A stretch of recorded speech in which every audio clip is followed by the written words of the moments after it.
আজকে আমরা উদ্ভিদের সংবেদনশীলতা ও সাড়া প্রদান নিয়ে আলোচনা করব। এখন সংবেদনশীলতা কথাটির মানে কি?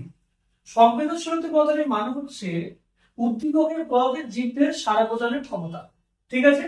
এখন সংবেদনশীলতা বুঝতে গেলে আমাদের দুটো জিনিস বুঝতে হবে। একটা হচ্ছে পরিবেশের বিভিন্ন পরিবর্তন শনাক্তকরণ এবং অঙ্গ প্রত্যঙ্গ সঞ্চালন দ্বারা সাড়া প্রদান।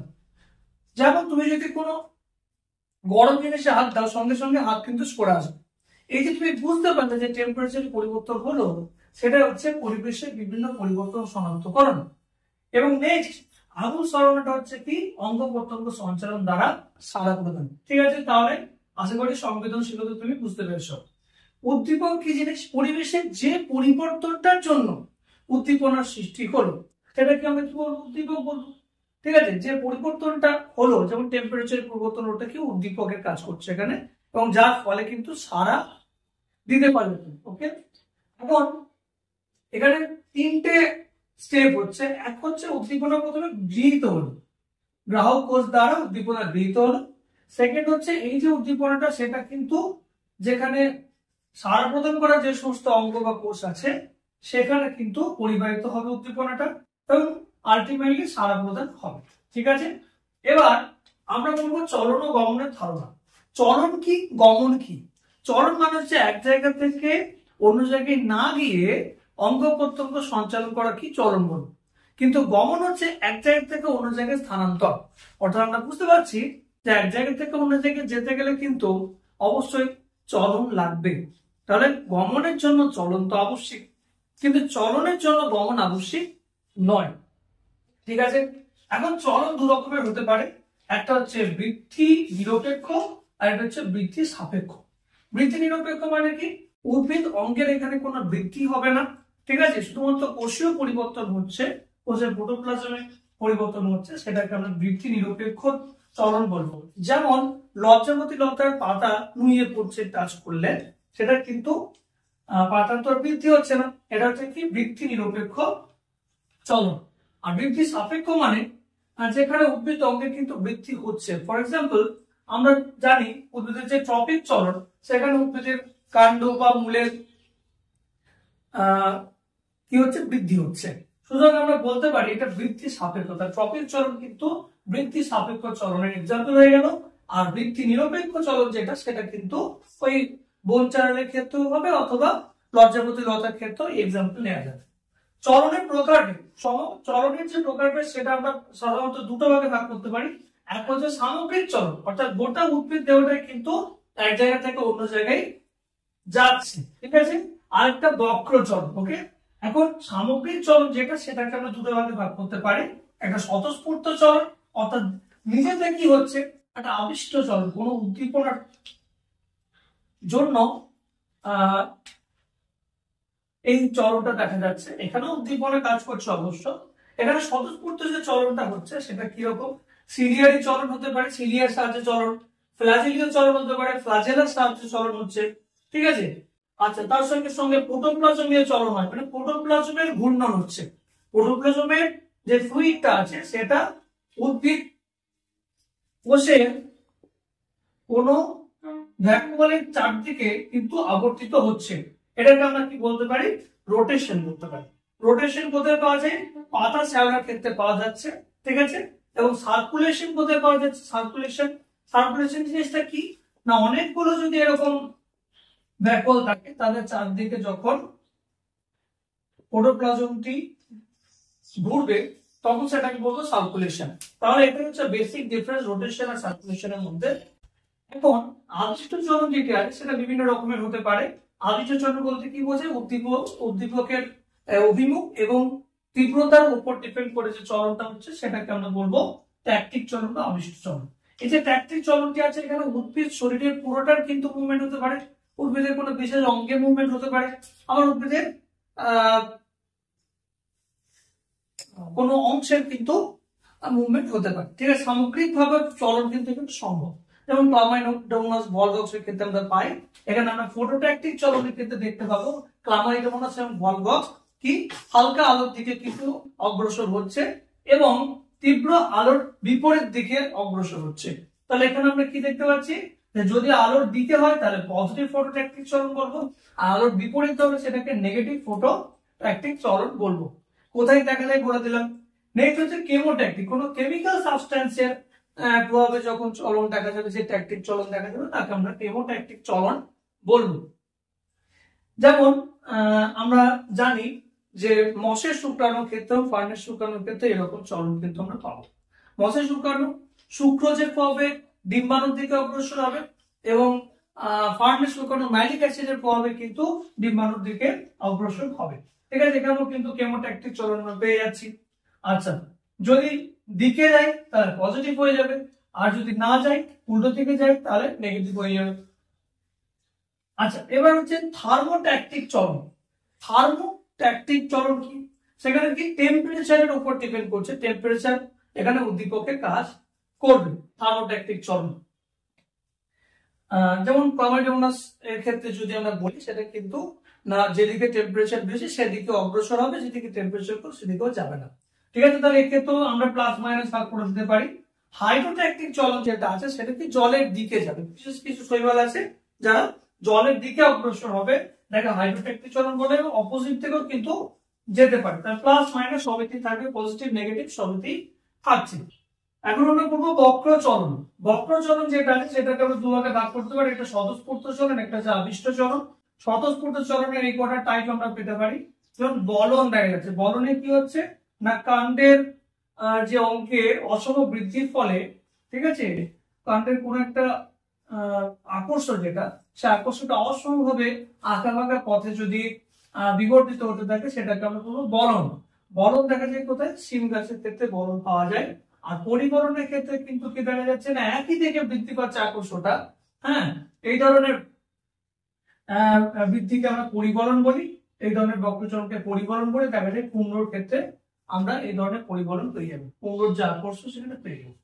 এপিনাস্টিক ক্ষেত্রে কি হয়? পাতার যদি উপরের দিকটা বেশি, উপরের দিকে কোষগুলো বেশি বিভাজিত হয়, বেশি গ্রোথ হয়, তাহলে কি হবে? সেই ক্ষেত্রে আমরা এটাকে বলবো এপিনাস্টিক। ঠিক আছে, এপিনাস্টিক দেখা যাচ্ছে। আর হাইপোনাস্টিক, হাইপো মানে নিচে, অর্থাৎ পাতার নিচের তল যদি বেশি পরিমাণে বিবর্তিত হয় সেক্ষেত্রে সেই ধরনের স্বতঃস্ফূর্ত চলনকে আমরা বলবো হাইপোনাস্টিক চলন।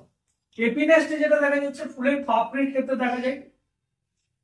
ফুলের হাইপোনাস্টিক যে চলন দেখা যাচ্ছে সেটি ফার্নের কচি পাতায় পাওয়া যাচ্ছে, ফার্নের ক্ষেত্রে পাওয়া যাচ্ছে। ঠিক আছে, এখন আদিষ্ট চলন যেটা, আদিষ্ট বক্র চলন। আদিষ্ট বক্র চলন বিভিন্ন রকমের হতে পারে, মেনলি এখানে আমাদের করতে হবে ট্রপিক চলন একটা, আর একটা ন্যাস্টিক চলন।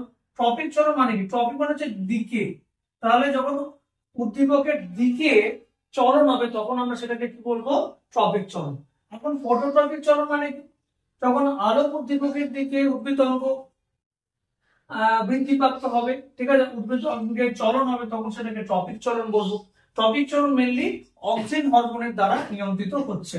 ঠিক আছে, ফটোট্রপিক চলন কোথায় দেখা যায়? ফটোট্রপিক চলন উদ্ভিদের কাণ্ডের অগ্রভাগে দেখা যায়। কাণ্ডের অগ্রভাগে কিন্তু দেখা যায় কি? কাণ্ডের অগ্রভাগে দেখা যাচ্ছে, এবং তার সঙ্গে সঙ্গে মূলের অগ্রভাগে কিন্তু আমরা এই ধরনের চলন পাবো। কিন্তু কাণ্ডের ক্ষেত্রে আমরা পজিটিভ ফটোট্রপিক পাবো, অর্থাৎ আলোর দিকে যাচ্ছে, আলো উৎসের দিকে যাচ্ছে, আর মূল কিন্তু আলো উৎসের বিপরীত দিকে যাচ্ছে, অর্থাৎ নেগেটিভ ফটোট্রপিক চলন পাবো। ঠিক তেমনি জিওট্রপিক চলন অর্থাৎ মাটির দিকে যাচ্ছে। ঠিক আছে, তো এই ক্ষেত্রে আমরা কিন্তু পাবো, কাণ্ডের ক্ষেত্রে আমরা কি পাবো? কাণ্ডেও পাবো কাণ্ডের অগ্রভাগ, আর মূলের ক্ষেত্রে পেয়ে যাচ্ছে। কাণ্ডের ক্ষেত্রে নেগেটিভ জিওট্রপিক চলন, কারণ ও মাটির দিকে যাচ্ছে না, মাটির বিপরীত দিকে যাচ্ছে। আর মূলের ক্ষেত্রে কিন্তু মাটির দিকে যাচ্ছে, সেজন্য পজিটিভ জিওট্রপিক চলন। হাইড্রোট্রপিক চলন কার ক্ষেত্রে দেখা যায়? জলের দিকে যে চলন, অর্থাৎ উদ্ভিদ মূল যেটা, এখানেও কাণ্ড আর মূল আমি বলবো, কাণ্ড আর মূল। কাণ্ডের যে চলন হচ্ছে সেটা কিরকম? হাইড্রোট্রপিক তো বটে, কিন্তু কিরকম হাইড্রোট্রপিক? আর নেগেটিভ হাইড্রোট্রপিক, জল যেদিকে যাচ্ছে তার বিপরীত দিকে বাড়ছে, সেই জন্য নেগেটিভ হাইড্রোট্রপিক। আর মূলের কিন্তু যে চলনটা হবে সেটা হচ্ছে পজিটিভ হাইড্রোট্রপিক, কারণ সেটা জলের দিকে যাচ্ছে। ঠিক আছে, এখন ট্রপিক চলনটা আমি বললাম একটু আগে যে অক্সিজেন দ্বারা নিয়ন্ত্রিত হচ্ছে।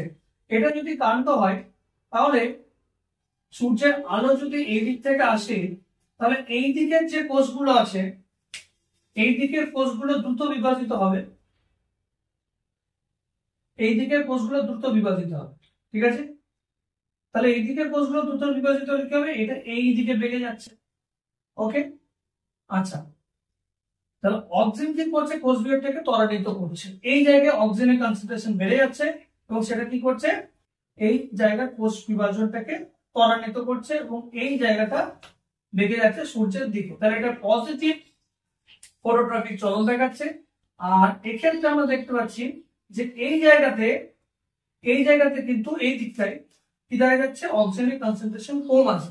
এখানে মূল কিন্তু কম কনসেন্ট্রেশনে বা কম গাঢ়ত্বে বেশি সংবেদনশীল, অর্থাৎ এই জায়গায় কোষগুলো বেশি বিভাজিত হবে এবং এটা বেঁকে যাবে উল্টো দিকে। এখানে নেগেটিভ ফটোট্রপিক চলন আমরা দেখতে পাচ্ছি। তাহলে টপিক চলন আমাদের ক্লিয়ার হয়ে গেল। এবার আমরা করবো ন্যাস্টিক চলন। ন্যাস্টিক কি হচ্ছে, যেখানে আলো শুধু নয়, রাসায়নিক এবং তার সঙ্গে সঙ্গে চাপ, তাপ ইত্যাদি বিভিন্ন রকমের যে উদ্দীপক গুলো আছে তাদের তীব্রতার উপর নির্ভর করে যে চলনটা হবে সেটা আমরা বলবো ন্যাস্টিক চলন। এখন তীব্রতার উপর ডিপেন্ড করছে এটা কিন্তু কোন দিক থেকে আলো আসছে বা তাপ আসছে বা চাপ আসছে তার উপর ডিপেন্ড করছে না। এখানে কিন্তু দিক নির্ভর, কোন দিক থেকে আসছে সেটা কিন্তু নির্ভর করছে টপিক চলনের ক্ষেত্রে। তার উপর ভিত্তি করে আমরা বলবো পজিটিভ বা নেগেটিভ।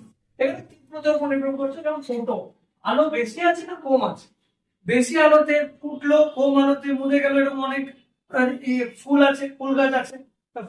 ফটোনাস্টিক যে চলনটা সেটা কিন্তু আমরা দেখতে পাবো কিসের ক্ষেত্রে, পদ্ম ফুলের ক্ষেত্রে আমরা কিন্তু ফটোনাস্টিক চলনটা দেখতে পাবো। তার সঙ্গে সূর্যমুখী ফুলের ক্ষেত্রেও কিন্তু আমরা ফটোনাস্টিক চলন দেখতে পাই।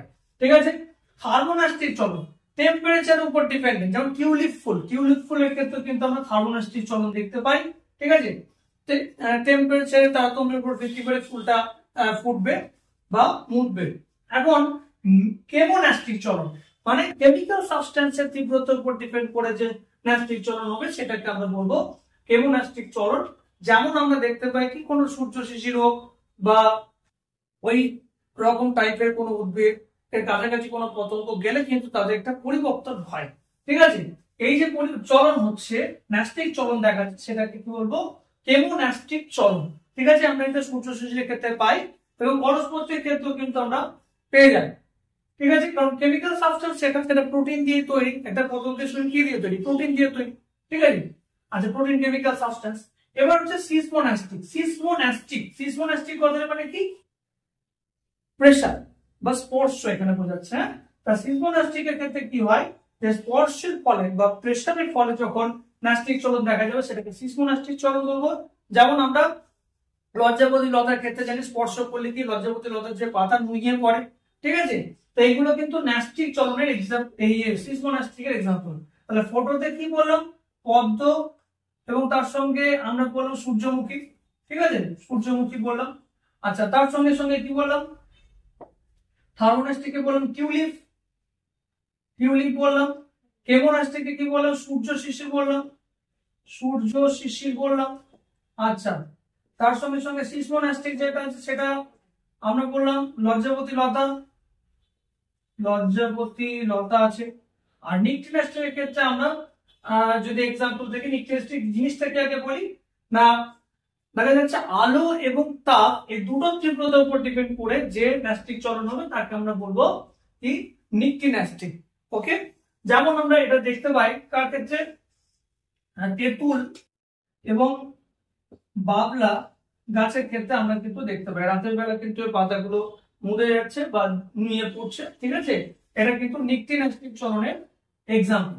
তাহলে আমরা মোটামুটি সমস্তটাই সংবেদনশীলতা এবং সারা প্রদানের সমস্তটাই কভার করলাম। তোমরা যে কোনো একটা ভালো টেক্সট বুক ফলো করো, তোমরা দেখতে পাবে যে যা যা আমি বলেছি সেগুলো সেখানে আছে।